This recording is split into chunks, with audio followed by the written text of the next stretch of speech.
Today we are going to start the topic of first year chemistry, chapter 8. Name of the chapter is chapter 8. Okay, and the topic is which we are going to discuss, that will be the acid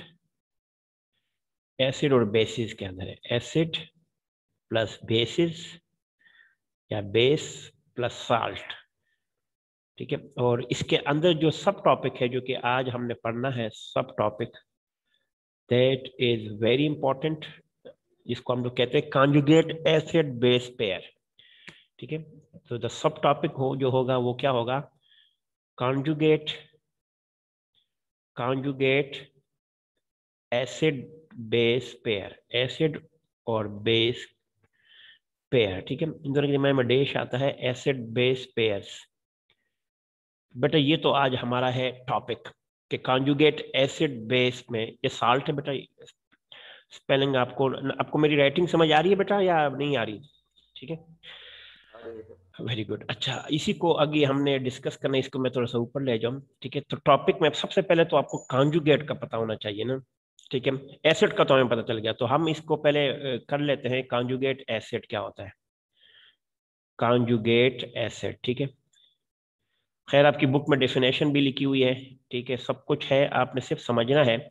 conjugate एक acid क्या होता है, species, ऐसा एक species होता है, एक ऐसा सब्सटेंस होता है, एक ऐसा केमिकल होता है या कंपाउंड होता है विच इज फॉर्म्ड, जो कि बनता है, विच इज फॉर्म्ड.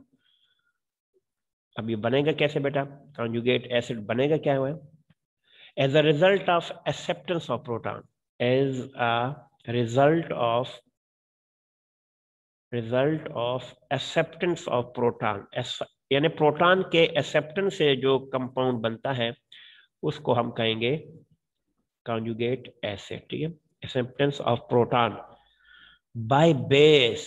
या जारी बात है कि acceptance of proton by base. ठीक है, यानी बेस का एक्सेप्ट करना बहुत जरूरी है. ठीक है, तो उसको कहेंगे कॉन्जुगेट एसिड कहेंगे. अब दूसरा इसका अपोजिट होगा, ये तो मैंने एसिड की बात की, दूसरा इसका अगर कॉन्जुगेट बेस की बात की जाए. ठीक है, अगर हम दूसरे यहीं पे कॉन्जुगेट बेस की बात की जाए, कॉन्जुगेट बेस जेंटर हो गया. अच्छा, अब कॉन्जुगेट बेस की बात की जाए बेटा, तो उसकी डेफिनेशन भी इसी से डेफिनेशन रिलेटेड है. ठीक है, वो कैसे होगी, मैं उसको बेटा चलिए इसी कलर से लिखता हूँ. स्पीशी, ठीक है, ऐसा स्पीशी है, ऐसा कंपाउंड, स्पीशी. ठीक है, विच इज लेफ्ट, जो कि बच जाता है, विच इज लेफ्ट. ठीक है, बिहाइंड आफ्टर,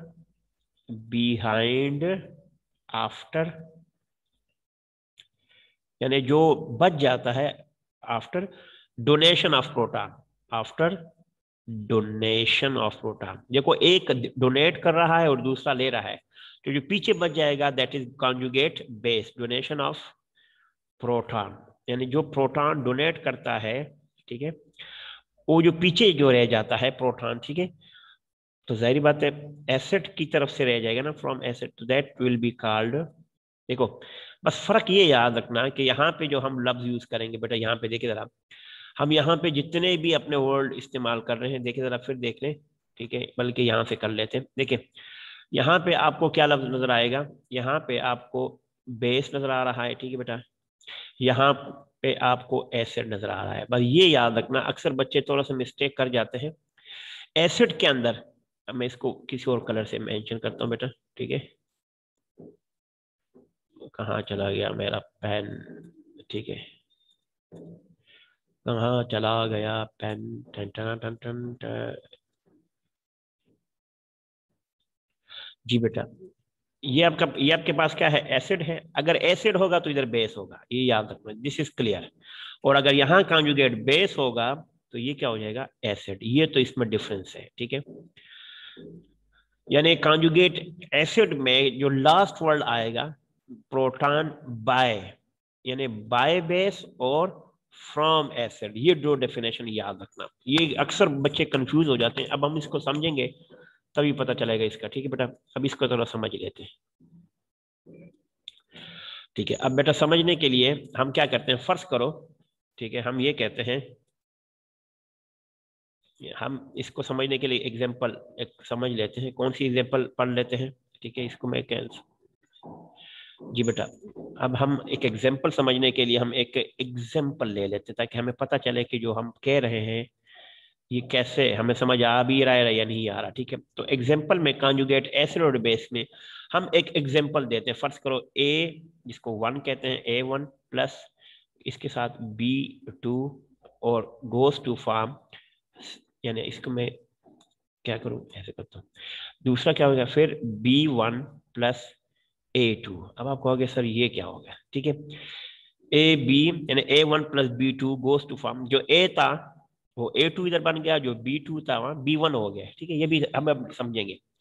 याद रखना जो इलेक्ट्रॉन देगा, ठीक है, अब इसको बेटा इसी को हमने समझने के लिए हमने क्या किया, इसी को समझने के लिए हमने ये क्या किया, इस कंपाउंड को हमने, इस कंपाउंड को और इस कंपाउंड को अभी हम डिटेल में समझेंगे।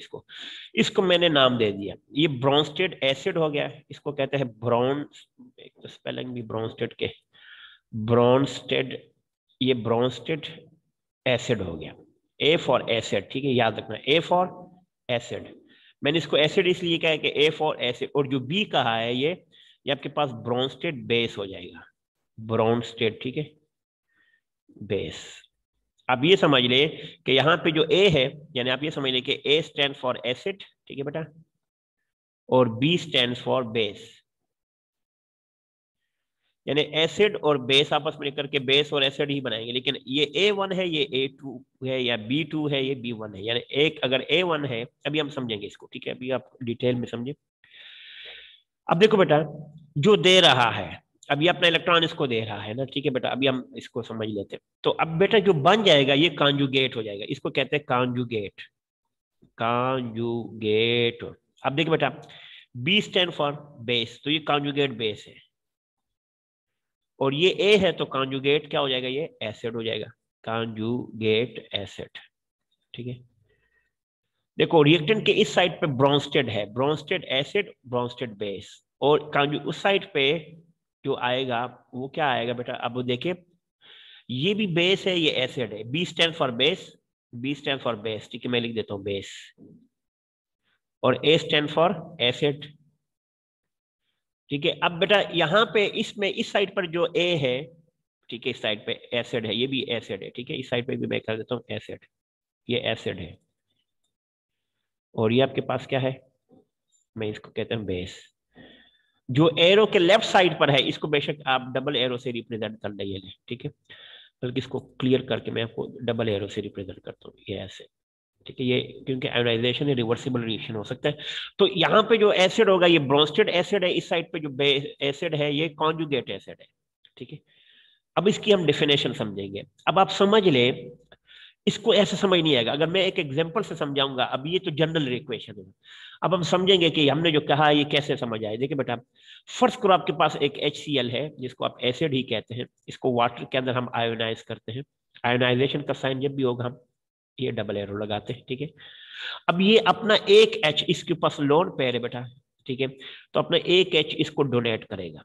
ठीक है, तो इससे H3O बन जाएगा, H3O, और इसके ऊपर आ जाएगा प्लस, और ये क्लोरीन बेचारा लेता रह जाएगा, तो इससे क्या हो जाएगा Cl-। अब आप देखिए बेटा, मैंने क्या बताया था, जो एसिड है, अब जारी बात है हमारे पास तो ये एसिड है, तो इसको मैं कहता हूं एसिड, ये एसिड है, ठीक है, और जो ले रहा है वो तो बेस है, जो ले रहा है वो इलेक्ट्रोटॉन बेस है। तो ये ब्रोंस्टेड एसिड और ब्रोंस्टेड क्या है, आपके पास क्या है, ये कांस्टेंट। अब देखो ये आपके पास एसिड है तो ब्रोंस्टेड एसिड है, लेकिन जो बन गया है, देखो उसने क्या बताया, जो बन गया है उसके डेफिनेशन में मैं आपको आता हूँ। डेफिनेशन क्या थी बेटा, देखो ये क्या लिखा हुआ है यहाँ पे डेफिनेशन में था, देखिए ये species which is formed as a result of acceptance of proton. अब देखो बेटा, ये जो ये कंपाउंड बन गया ना बेटा, ये वाला, ये आपको नजर आ रहा है, ये वाला, ये जो कंपाउंड बना, a compound which is formed as a result of acceptance of proton। अब आप acceptance का मतलब क्या है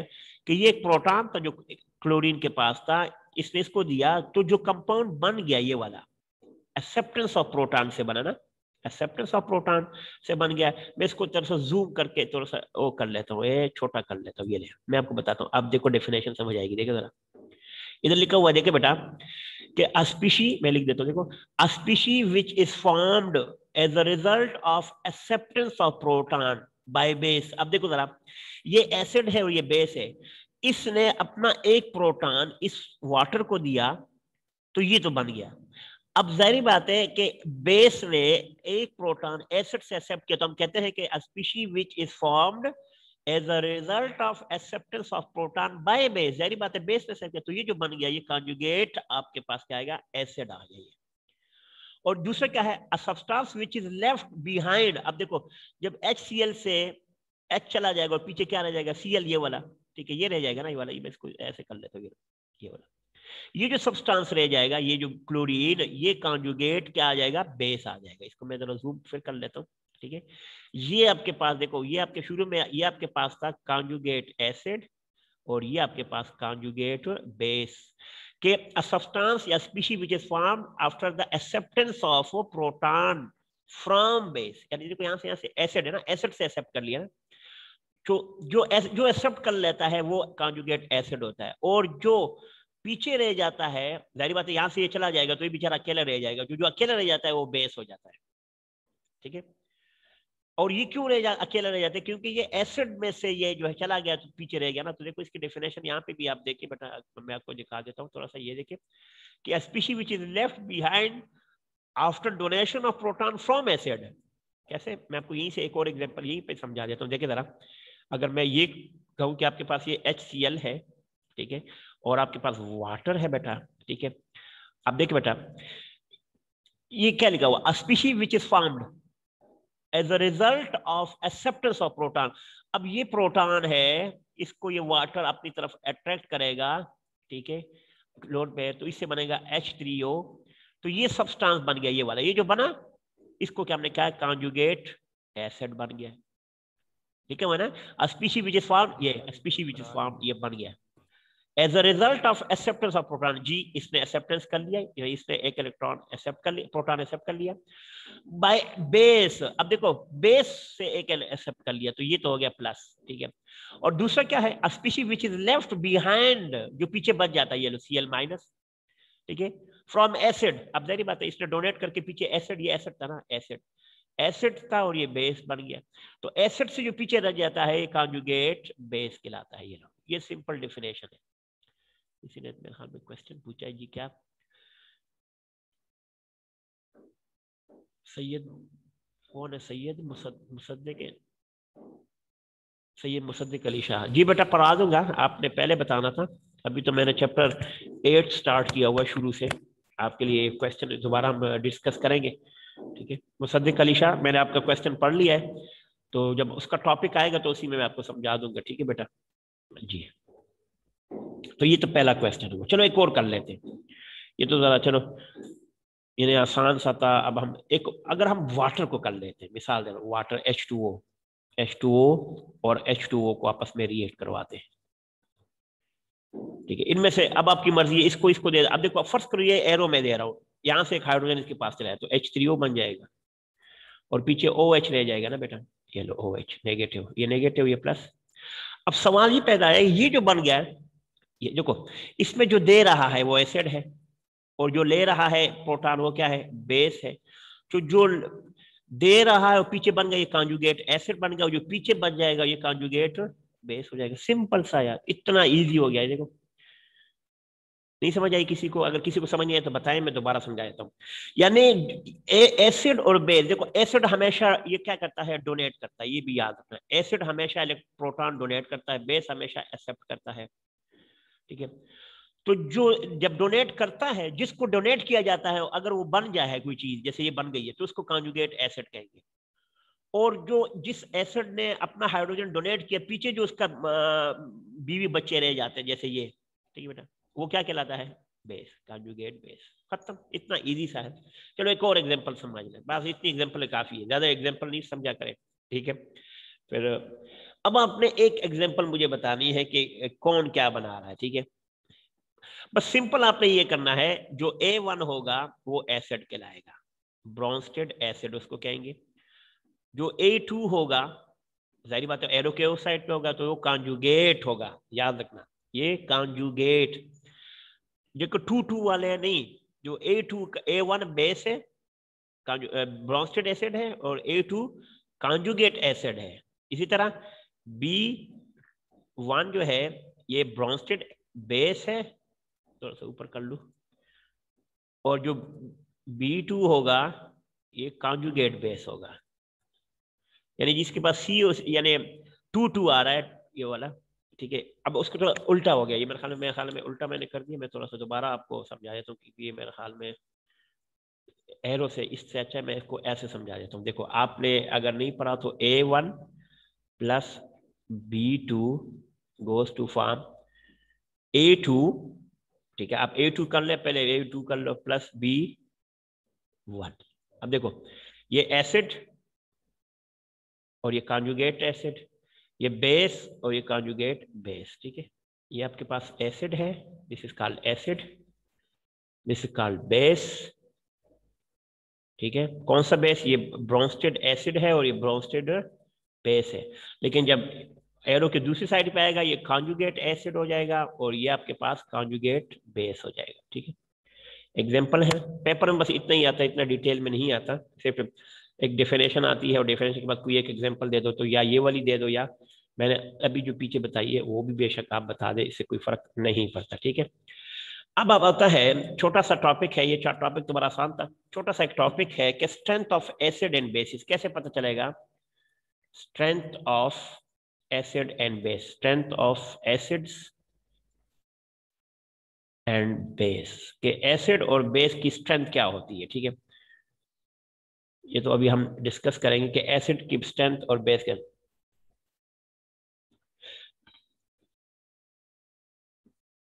अच्छा, अगर हम ये कहेंगे कि अगर फर्ज करो स्ट्रेंथ का मतलब होता है पावर को कहते हैं, तो हम ये कह सकते हैं कि एन एसिड, कोई भी acid, N acid, N acid, N acid, कोई भी एन एसिड, कोई भी एसिड हो, ठीक है, which can donate proton, which can donate proton, जो प्रोटॉन को डोनेट कर सकता है। An acid which can donate, donate proton, जो प्रोटॉन को डोनेट करता है, ठीक है, which can donate proton to a higher degree, ये भी याद रखना, टू अ हायर डिग्री, यानी बहुत ज्यादा पावर से या बहुत जल्दी हायर डिग्री से क्या करता है, यानी प्रोटॉन को डोनेट करता है। देन अनदर एसिड, यानी किसी और से, than another, than another acid, एक एसिड के मुकाबले में दूसरा जल्दी रिस्पॉन्स देता है, ठीक है। तो हम ये कह सकते हैं इससे टू बी, उसको हम ये कह सकते हैं इससे टू बी रिलेटिवली, यानी हम ये कह सकते हैं कि ये उसके मुकाबले में स्ट्रॉन्ग एसिड है, से टू बी स्ट्रॉन्ग एसिड। तो ये तो खैर डेफिनेशन है, यानी जो प्रोटॉन जल्दी देता है और जो लेट देता है वो स्ट्रॉन्ग नहीं होगा। तो ये याद रखना कि जो जितना जल्दी देगा वो स्ट्रॉन्ग होगा। देखो डोनेट, अब देखिए एसिड की डेफिनेशन तो हमने पढ़ ली ना, एसिड की हमने क्या पढ़ी थी बेटा, एसिड की ये पढ़ा है जो डोनेट प्रोटॉन करता है, जो डोनेट प्रोटॉन, जो प्रोटॉन को बेटा डोनेट करेगा वो होगा एसिड, ठीक है। और बेस क्या होगा, जो प्रोटॉन को एक्सेप्ट करेगा, एक्सेप्ट प्रोटॉन, एक्सेप्ट प्रोटॉन, जो प्रोटॉन को एक्सेप्ट करे। प्रोटॉन का मतलब क्या होता है, H प्लस को कहते हैं, ठीक है बेटा, इधर भी H प्लस को कहते हैं। जो जितना जल्दी करेगा, फास्टर करेगा तो स्ट्रांग होगा, फास्टर डोनेट करेगा तो फास्टर होगा तो स्ट्रांग होगा, वीकर करेगा तो बेस होगा, ठीक है। यानी नहीं, वीकर करेगा तो जरा फास्टर एक्सेप्ट डोनेट करेगा तो स्ट्रांग होगा, वीकर करेगा तो वो जरा वीक एसिड होगा, ठीक है। कुछ एग्जाम्पल हम पढ़ेंगे तो हमें समझ आ जाएगा कि कौन सा है, ठीक है। अच्छा, अब हमें ये तो समझ नहीं आया कि कैसे, जैसे मैं आपको एग्जांपल देता हूँ, जैसे HCl है ना, हमारे पास एक कंपाउंड है, मैं रेड से लिखता हूँ HCl है बेटा, HCl। एक और भी है, जैसे एसिटिक एसिड है, CH3COOH, इसको हाइड्रोक्लोरिक एसिड कहते हैं बेटा, हाइड्रोक्लोरिक एसिड, ठीक है। और द सेकंड वन कौन सा है बेटा, acetic acid, this is called acetic acid, या सिरका भी कहते हैं, विनेगर, एसिटिक एसिड। अब इन दोनों में क्या फर्क है बेटा, ये हम कहते हैं ये स्ट्रॉन्ग एसिड है, इस स्ट्रॉन्ग एसिड है, ठीक है। और अगर हम इसकी बात की, हमने कह सकते हैं वीक एसिड है। अब ये हमें कैसे पता रहा, ये हमें इसके डेफिनेशन से पता चल गया। डेफिनेशन में क्या कहा था बेटा, ये बेटा अतीक तारिक आपकी क्लास में है या किसी और की क्लास में बेटा? हेलो,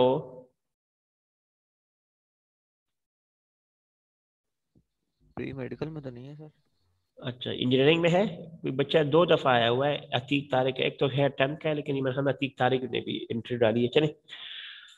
अच्छा, स्ट्रॉन्ग एसिड और वीक एसिड की डेफिनेशन अभी मैंने यही बताई है कि जो जितना स्ट्रॉन्ग, यानी जो क्या करेगा, स्ट्रॉन्ग और एसिड की डेफिनेशन हमें कैसे पता चलेगा बेटा, हमें पता चलेगा इसकी डेफिनेशन से। ये देखो यहाँ पे गौर से देखिए, यहाँ पे लिखा हुआ है क्या, एसिड विच कैन डोनेट, ये देखो गौर से देखिए, ये रेड से, an acid which can donate to a higher degree than, ये जो एक प्रोटॉन को जल्दी देता है, ठीक है, उसको क्या कहेगा, स्ट्रॉन्ग एसिड। और जो नहीं देगा, अब इसका मतलब क्या है कि HCl को हम किस सेंस में कह रहे हैं कि ये स्ट्रॉन्ग है बेटा, HCl को हम इस सेंस में कह रहे हैं कि स्ट्रॉन्ग है क्योंकि ये जल्दी हाइड्रोजन दे देता है, ठीक है। इसकी रीजन बहुत होती है, अब ये रीजन क्या होती है इसको समझने के लिए भी हम ये कहेंगे कि कभी जो क्लोरीन है इसका साइज बड़ा होता है, ठीक है, इसका साइज छोटा होता है, तो बड़ा डिफरेंस, ये हम बाद में पढ़ेंगे, अभी हमारा टॉपिक नहीं है। इस तरह बेस की भी यही बात है, बेस भी स्ट्रांग और वीक हो सकता है, ठीक है। ये कैसे होगा, अब देखो, अगर जैसे देखो यहाँ पे मैंने आपको बताया था, अगर आप देखेंगे, ठीक है, यहाँ पे मैंने बताया था कि एसिड डोनेट प्रोटॉन करता है, ठीक है।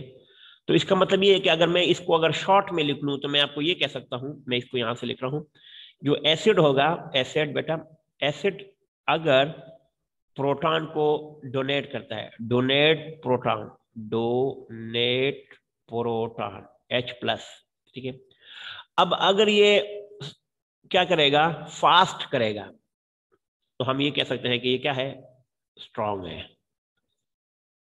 Strong acid. एसिड अगर हाइड्रोजन को जल्दी डोनेट करेगा तो हम कहते हैं स्ट्रॉन्ग एसिड है। अगर यही यही पे अगर ये फास्ट की जगह स्लो करेगा, ठीक है, तो हम ये कह सकते हैं कि ये वीक एसिड है, ठीक है। ये तो हमने उसके डोनेशन पे डिपेंड कर दिया।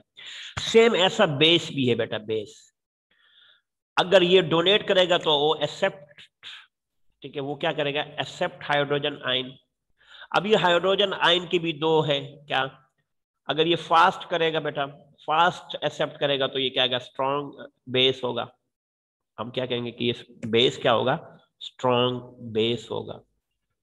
लेकिन अगर यही स्लो एक्सेप्ट करेगा यानी जरा टाइम लगाएगा तो ये क्या होगा, वीक बेस होगा,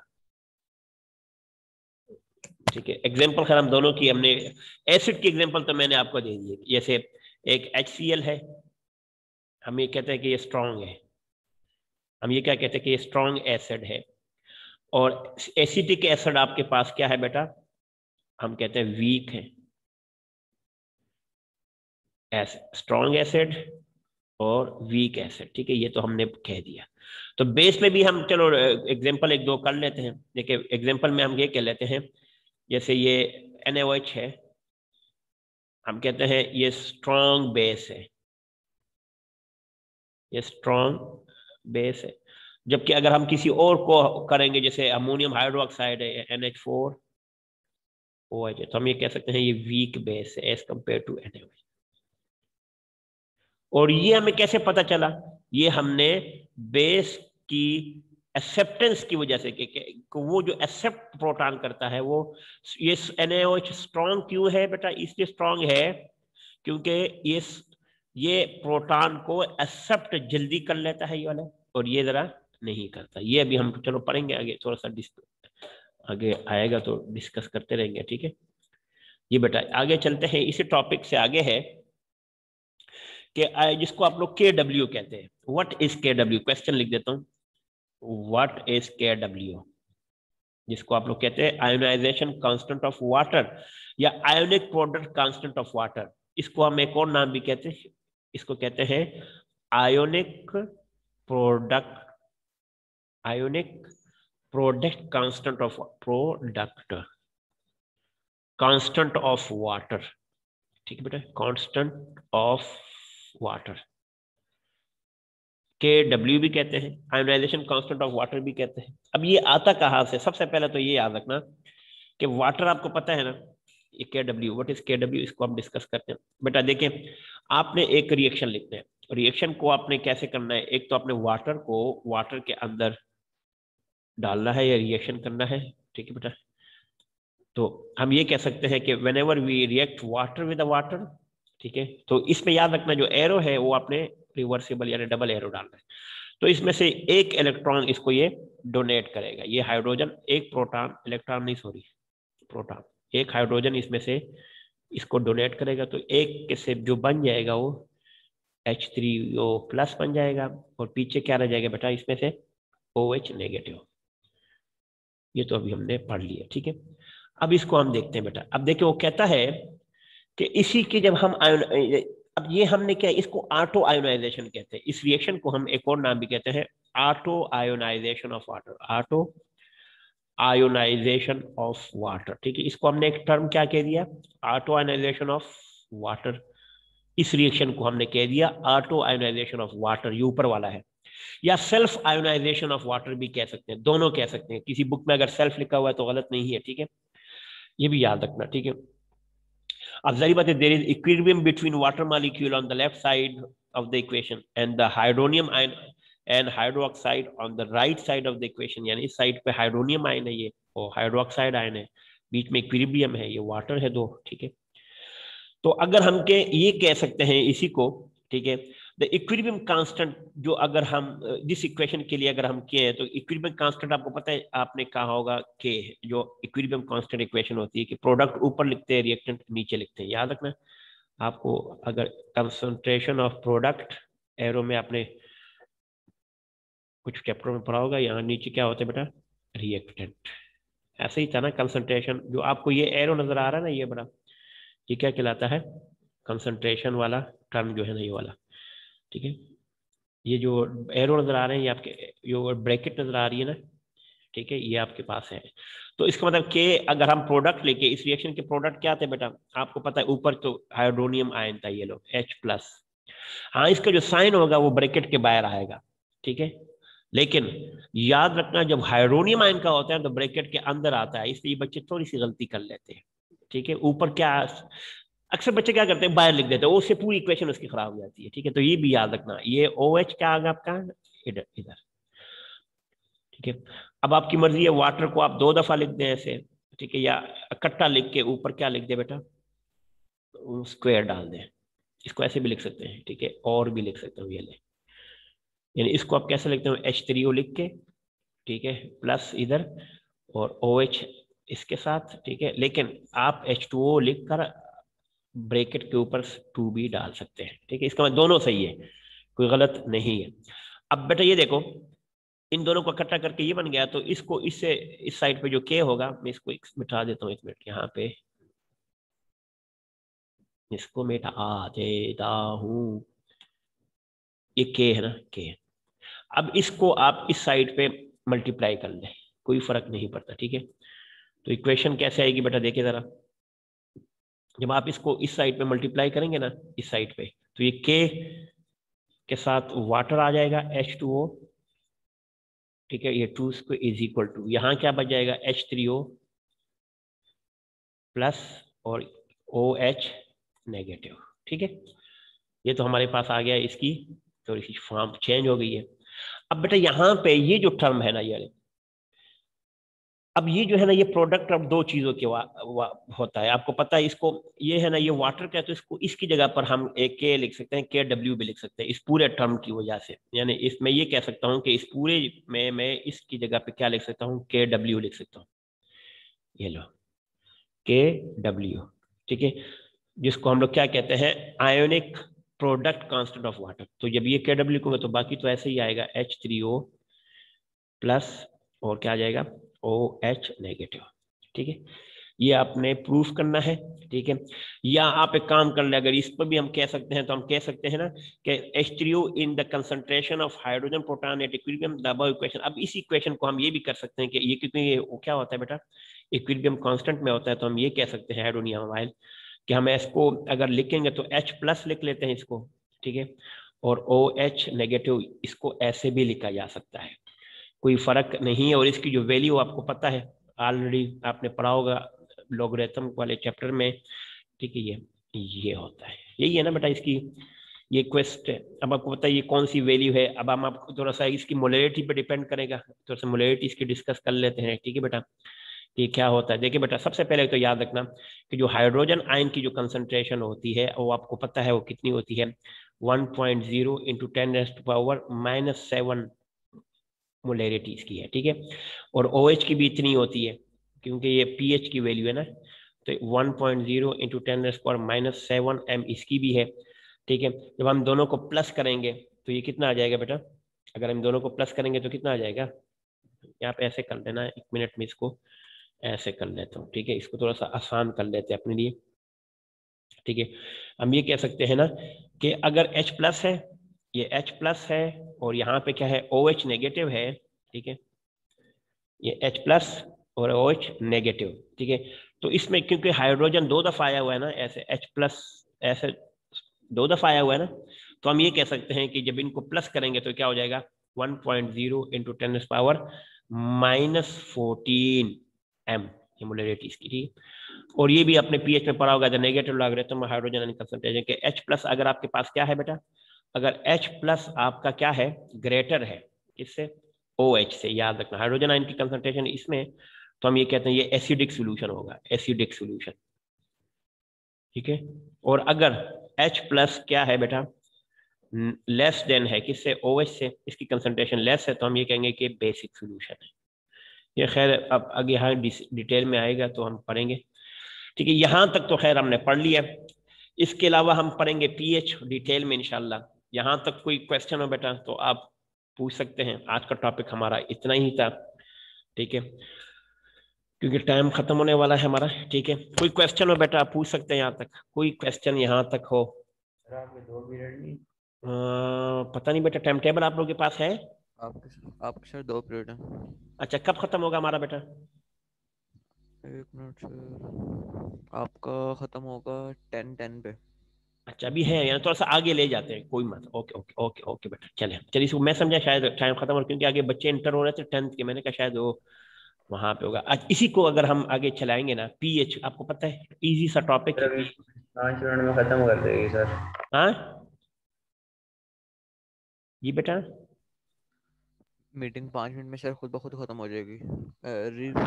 रिफ्रेश कर लें आप सर, मतलब मीटिंग। अच्छा अच्छा, मैं अच्छा इसको खत्म करता हूँ, दोबारा स्टार्ट करता हूँ, कोई इशू नहीं है। ठीक है बेटा, थैंक यू। चलो मैं दोबारा स्टार्ट करता हूँ, इधर ही रहिएगा। ओके।